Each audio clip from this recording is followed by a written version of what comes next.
They won't say it out loud, but you've seen it. That moment you walk into a room and the temperature shifts. Laughter fades, smiles tighten. Conversations drop dead mid-sentence. It's not that you said anything wrong, you didn't even speak, but something about your presence unsettles people. They don't know what it is. And maybe, neither do you. You've been called too serious, too intense, too deep. But what if none of that is a flaw? What if your energy, the silence you carry, speaks louder than any words could? Carl Jung believed that we all radiate something far more powerful than light. Not some mystical glow, but a psychological force that transmits who we truly are before we ever say a word. It's not your voice that makes people nervous. It's your authenticity, your alignment, your refusal to fake it. You're not intimidating because you're rude. You're intimidating because you're real. And most people? The aura. They can't explain. You've felt it your whole life. The shift, the silence, the strange distance people create, like an invisible line they won't cross. You're not being rude. You're not even trying to stand out. But for some reason, you do, and you don't know why. Carl Jung believed that long before we speak, before we shake a hand or make eye contact, something deeper happens, something unconscious. He called it the psychic field, the subtle energy we all radiate, shaped not just by who we pretend to be, but by who we actually are. He wrote that the unconscious transmits who you are before you say a word. In other words, your presence isn't just physical, it's psychological. You don't have to raise your voice to be noticed. You don't need to dominate the conversation. People sense something they can't quite name, and it leaves them feeling exposed, on edge, maybe even defensive. But here's the twist. It's not really about you, their reaction, that discomfort, that tension in the air. It's about what your energy reflects back to them. Your aura reveals things. It mirrors what others hide: fear, doubt, insecurity. And the truth is, most people are terrified of their own reflection. That's why your presence feels like a disruption. Not because you're wrong, but because you're real. Why your honesty feels like a threat. You've been told the same thing in different ways, over and over. You're too intense. You take things too seriously. You always go too deep. But deep down, you know you're not trying to be intense. You're not performing. You're simply being honest. You say what others are too afraid to say. You ask the questions no one else wants to ask. And you do it without malice, not to control or shame, but to understand. Still, people flinch, they retreat, some even turn on you. Why? Carl Jung would say, your honesty doesn't just challenge people intellectually, it disrupts them emotionally. Most of society is built on social scripts, polite avoidance, and illusion. When you speak, you don't follow that script. You speak from a place most people haven't dared to explore, your own shadow. That makes your words dangerous, not because they're harmful, but because they're true, and truth has a sharp edge. People who spend their lives hiding from their pain, their fear, their contradictions, they don't want to be seen. And when you show up with clarity, with depth, with presence, you make them see themselves. And they hate it.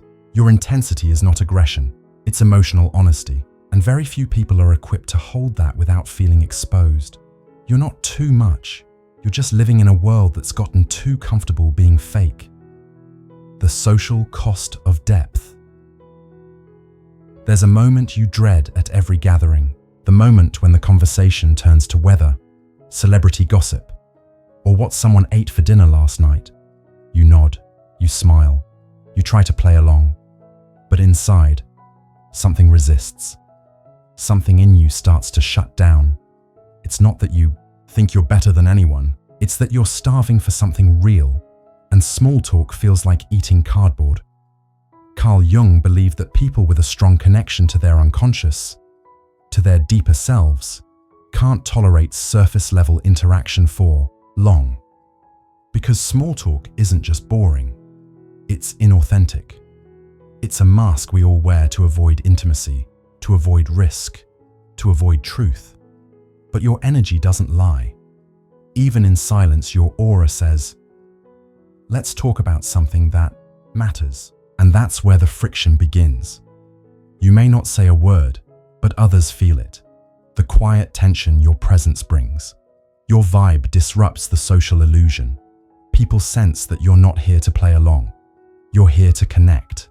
And connection, real connection, demands vulnerability, something most people spend their lives avoiding, so they shrink away. They might call you standoffish. They might label you awkward, cold, or antisocial. But the truth is, you're not the one pretending. You just want depth in a world that rewards shallow. You want truth in a world obsessed with filters, and that comes with a price. The social cost of depth is real, but so is the power that comes from refusing to play small. Healer. Energy comes with a curse. You never signed up to be anyone's therapist. You never asked to carry someone else's pain. And yet, it happens. Again and again. Strangers open up to you in grocery store lines. Old friends call you at 2 a.m., not to check in, but to break down. People you barely know tell you their secrets, cry in your presence, confess things they haven't said in years. And you sit there, calm, grounded, listening, even when no one ever asks, "How are you?" Carl Jung believed that some people unconsciously embody what he called the archetype of the healer, not because they've trained in psychology or medicine, but because their energy radiates something different: stillness, depth, safety. Your aura isn't loud, it's open. It doesn't pull attention, it holds space, and people feel it, like standing in front of a warm fire after years of being cold. But here's the paradox. The more people pour into you, the emptier you sometimes feel. You hold space for others, absorb their pain, offer comfort, insight, compassion. But you rarely receive the same in return, and it hurts. Not because you need attention, but because being seen matters. Because even healers need healing. What most people don't understand is that your energy isn't limitless. Every story you carry, every emotion you absorb, leaves a mark. It builds up, quietly, invisibly, until one day you realize you're surrounded by emotion, yet starving for connection. That's the curse. People feel drawn to your light, but they don't always see the shadow you carry behind it, the mirror effect, and why they flinch. You walk into a room and feel it immediately, the subtle shift. Someone glances at you, and then quickly looks away. They laugh nervously, lower their voice, fidget, or suddenly excuse themselves. They weren't threatened by anything you said. You haven't even spoken, but your presence spoke for you. Carl Jung wrote extensively about what he called the shadow, the parts of ourselves we repress, deny, or disown. He believed that when a person has done deep inner work, when they've faced their fears and owned their flaws, they begin to carry something powerful and unnerving. Their energy, their aura, acts like a mirror. And mirrors, they don't always reflect what people want to see. You felt this.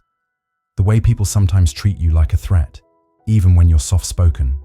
The way they avoid eye contact, not because you're aggressive, but because your gaze feels like truth. Not the kind that flatters, the kind that reveals. You make people confront themselves without trying, because your presence, integrated, grounded, honest, reflects their disconnection. And that reflection is uncomfortable. Jung called this the unconscious confrontation. When someone hasn't faced their own darkness, they'll feel exposed in the presence of someone who has. They may not understand why they're nervous around you, why they suddenly feel insecure, agitated, even irritated. But you know why? It's not that you did something wrong. It's that you did something rare. You faced yourself. And for many, that silent act is more terrifying than any confrontation. You didn't make them flinch. Their reflection did. Quiet power threatens. loud control. You don't walk into a room demanding attention. You don't raise your voice. You don't posture. And yet, people notice, especially the ones in charge. Suddenly, the loudest person gets quieter. The overly confident one starts fumbling their words. The authority figure, the boss, the leader, they shift just slightly, as if your presence has unsettled the foundation they've been standing on. You didn't challenge them. You didn't question their authority. But your energy did something far more powerful. It said, "I don't need your approval." Carl Jung believed that when someone has integrated their inner power, when they've embraced their own shadow and light, they step into what he called the sovereign archetype. This isn't about domination. It's not about control. It's the quiet, unshakable energy of someone who knows who they are. And that kind of presence is dangerous to people who rely on control, the insecure manager who thrives on fear, the teacher who needs to feel superior, the friend who controls through guilt. They all feel something when you're around. Not because you're rebelling, but because your groundedness makes their performance collapse. Your presence doesn't challenge their title. It challenges the false self they've built around it. Because when you don't flinch in the face of status or dominance, you expose how much of their power was an illusion to begin with. That's why some people either deeply respect you or quietly resent you. Because without lifting a finger, you remind them of a truth they've tried to bury. Real power doesn't need a crown. It doesn't yell. It simply is. And that kind of power, it terrifies the ones who have none. You become the villain in their story. You showed up with kindness. You were honest. You kept it real. You didn't lie. You didn't manipulate. You didn't hide your intentions. And yet somehow, you became the villain. They started calling you arrogant, cold, emotionally unavailable, or too intense. They twisted your silence into judgment. Your boundaries became ego, your solitude, a personal attack. You sit there, confused, wondering what you did wrong, wondering how simply being yourself turned into something threatening. Carl Jung called it projection, the unconscious act of denying your flaws and throwing them onto someone else. When people are unwilling to confront their own insecurities, they look for someone to carry them, someone to wear the mask they can't bear to admit is theirs. And people like you, people with self-awareness, depth, and presence, become the perfect projection screen because you reflect what they're running from. Your calm feels like criticism. Your self-respect feels like rejection. Your emotional clarity feels like control. You didn't do anything to hurt them, but you disrupted their illusion. You refused to play the role they wrote for you, and that made you dangerous. In their story, they needed you to be something smaller, more agreeable, easier to define, but you weren't. You didn't shrink. You stayed whole, and so they turned the story upside down because it was easier to call you the villain than to ask, what does their presence say about me? You didn't break them. You broke the fantasy. You're a walking lighthouse. It happens in the most unexpected places. In an airport terminal, a checkout line, a park bench. Someone you've never met turns to you and opens up, not with polite, small talk, but with something raw, personal, deep. They say things like, I don't know why I'm telling you this, or I've never said this to anyone, and you're left wondering, why me? Carl Jung might say it's not random at all. He believed certain individuals radiate what he called numinous energy, a quiet, sacred force that others instinctively recognize, even if they don't understand. It's not about charisma. It's not charm. It's the soul's gravity. You carry something ancient, something real, and people feel it. Your aura isn't just calm, it's safe. And in a world starving for safety, people gravitate toward it like survivors reaching for shore. You didn't ask to be that person, but you are.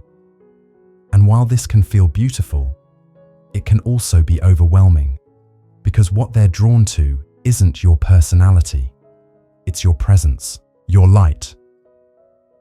You walk through life like a lighthouse in the fog. never seeking attention but always being found.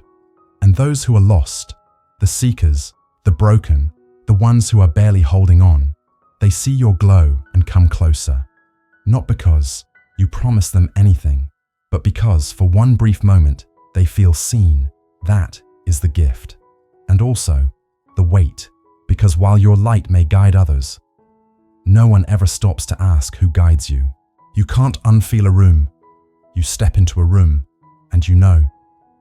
Before anyone speaks, before the greetings, before the smiles, you already feel it. The tension, the resentment, the unspoken grief hanging in the air like fog. You don't know. How you know? You just do. Carl Jung called this psychological intuition. The unconscious intelligence that perceives what logic can't explain. It's not magic, it's not superstition. It's a deeper form of listening, a kind of seeing with the soul. You don't just notice energy, you absorb it. You feel people's discomfort before they do. You pick up on the false laughter, the forced smiles, the words that don't match the eyes. Others walk through the same space and say, everything seems fine. But you're already carrying the weight of the things they don't even realize they're hiding. And it's exhausting. Because this gift, this inner radar, doesn't come with an off switch. You feel the sadness behind the jokes, the fear behind the arrogance, the anger buried under politeness. You walk through life picking up pieces of people they never meant to hand you. And unless you're careful, unless you protect your own center, you start confusing their pain for your own. That's the double-edged sword of being energetically open. You see through people, but you also carry what you see. It's not that the world is always heavy, it's that your soul is always tuned in.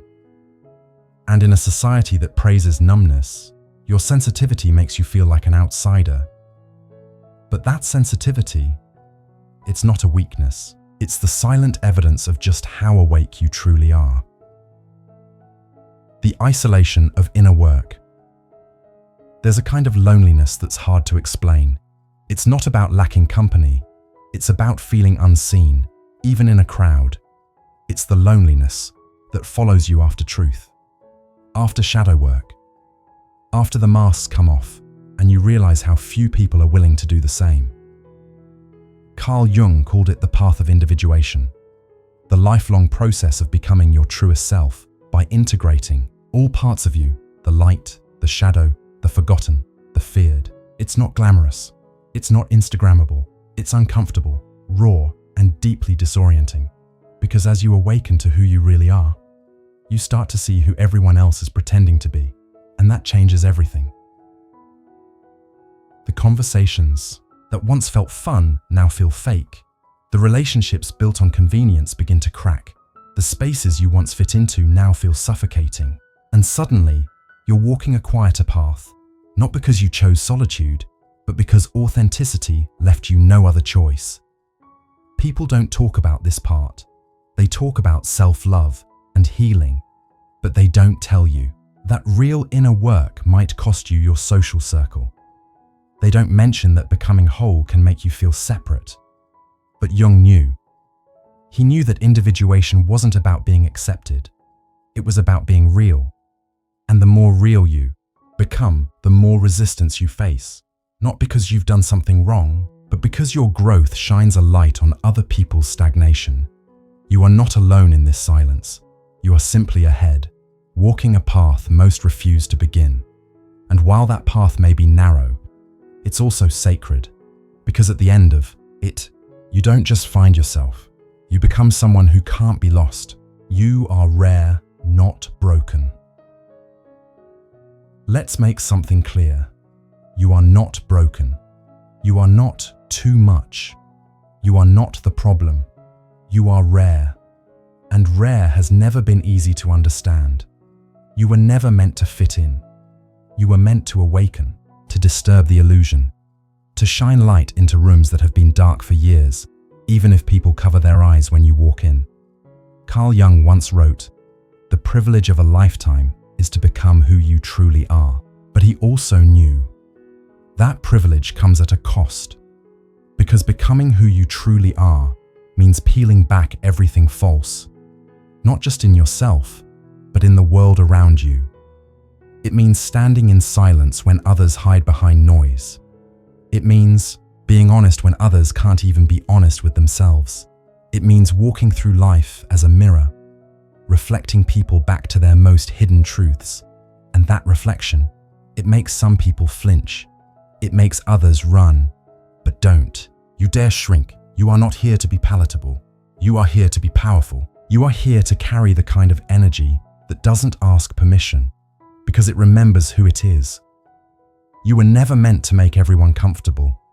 You were meant to be a signal, a reminder of what's possible when someone chooses truth over popularity, depth over distraction, soul over surface. Yes, your aura scares people because it speaks a language their soul understands, but their ego is terrified of. And that's okay, because the ones who are meant for you, the ones who are ready, they won't flinch, they won't retreat, they'll feel seen, safe, home. So the next time they say, "You're too intense," you smile. Because now you know the truth. You're not too much. You're just real. And real is rare. You are the proof that depth still exists. If you've made it this far, then you're not like most people.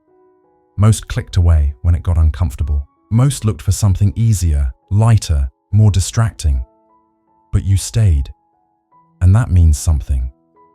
It means you're not afraid of truth. It means you're willing to look in the mirror, even when what stares back is raw, real, and sometimes painful.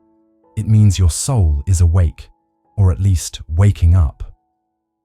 Carl Jung believed that the journey toward wholeness, the path of individuation, is not for the faint of heart. It is a path of quiet rebellion, not against society, but against the self you were told to become. And you've walked it. Maybe alone, maybe in silence, but you've walked it nonetheless. That makes you rare. Not because you're perfect, but because you are becoming whole. And wholeness is a threat in a world that profits from brokenness. So here's what I'll leave you with. Your aura is not a curse. It is not something to fix, soften, or hide. It is the quiet roar of someone who has faced their own fire and didn't run. You will confuse people. You will lose people. You will walk alone at times. But that path, painful as it is, leads somewhere real, to a version of you that can't be shaken, to a presence that heals without speaking, to a soul that others may not always understand, but will never forget. So don't dim your light. Don't apologize for your truth. Don't shrink into something more acceptable. You were not made to be understood by everyone. You were made to be remembered,